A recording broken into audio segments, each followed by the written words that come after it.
Making epoxy tables is fascinating, and one can become creative even with a piece of wood that would appear it's ready for the dustbin. Take this piece of walnut as an example, where I saw it in the pile that was ready to be thrown out and recycled.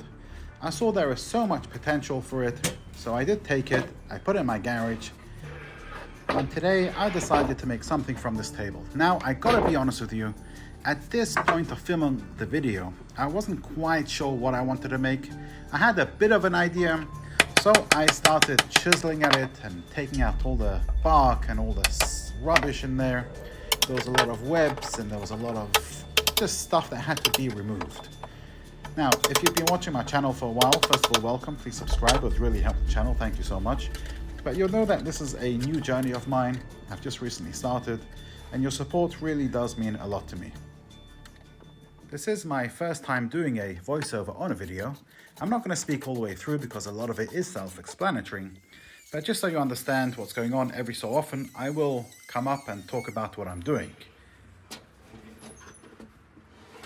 So after I finished on one side, I flipped it over and I started getting at it on the other side. So as you can see here, I start with sandpaper. I'm sandpapering the sides, trying to make it as smooth as possible, trying to clear off the live edge over there. Because I was planning to have a see-through resin, I just wasn't quite sure at this time what I was gonna do. And you know what, it turned out to be an absolutely brilliant table. I'm really happy with how it came out. I learned a lot from doing this, and I will definitely make my next one a lot better.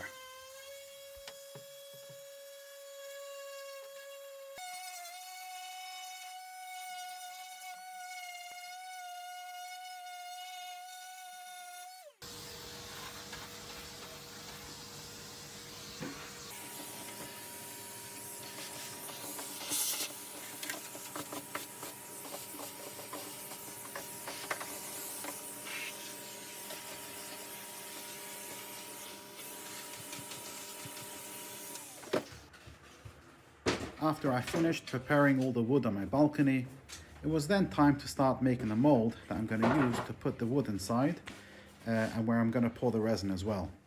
And I got to be honest with you that at this point I did have quite an idea of what I wanted to do. I knew I wanted to make some kind of ocean with waves.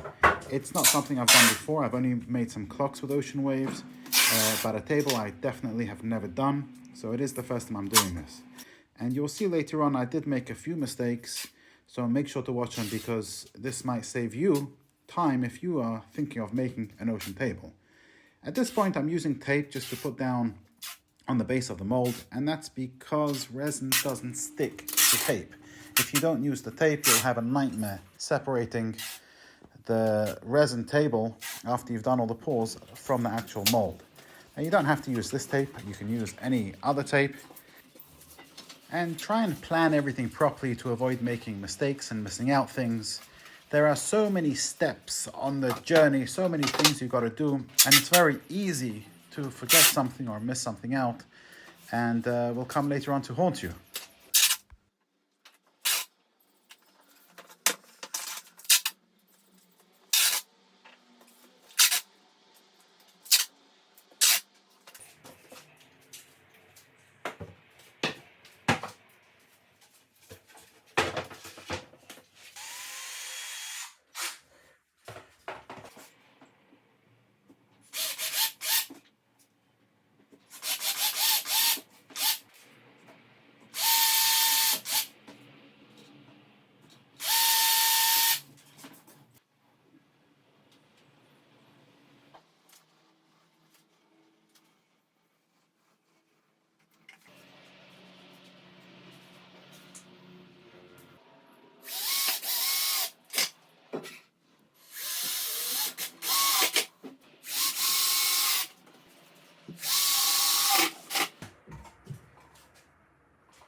It was at this moment I realized I cocked up by screwing in the near side piece the wrong way round.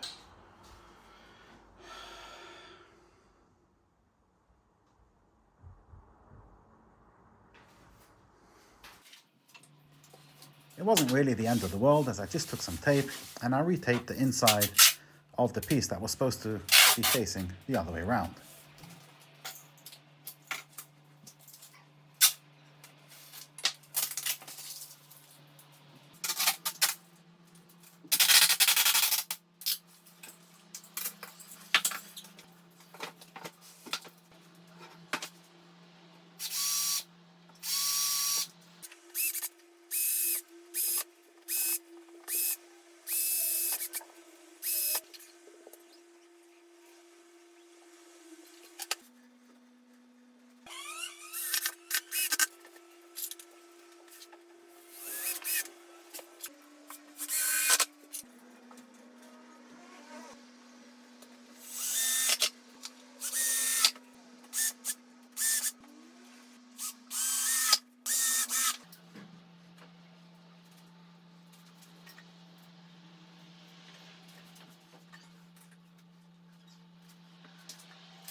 A few days after doing my first pour, which turned out to be a little bit too deep, doesn't really matter, as I know for next time not to do it so deep, I started preparing the next lot of epoxy resin to make the ocean waves for the table. I didn't need too much resin for this pour, and as you'll see, what I did was I just poured a thin layer of clear resin.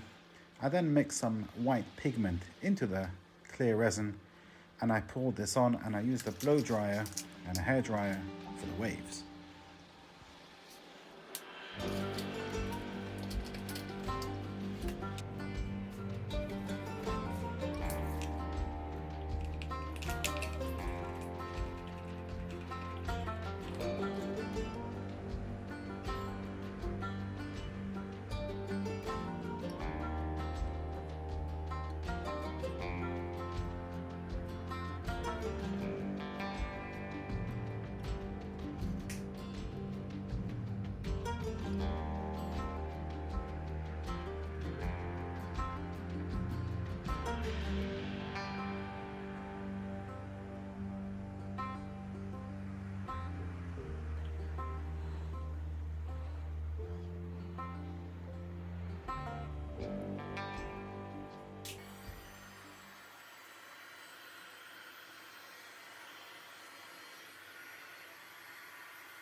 Right, now today we're going to unmold this. It's actually the first time I'm unmolding a resin table, because the last time I used a mold, and the time before that I tried it in this one, and that all got messed up over there. So I'm just going to crack on with it.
After demolding, I then took the tabletop, I put it in my tiny car, my IQ, and I took it to a friend of mine that was able to trim the top for me and the bottom, and also to cut the sides.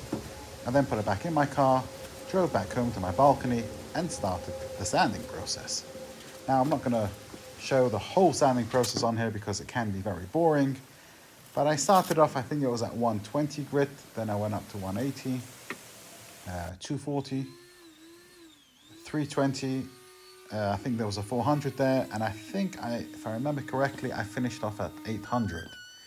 I think on my next table I'll probably go up to 1200, but still 800 was pretty good. It was smooth, it came out nicely, and I was quite happy with the result.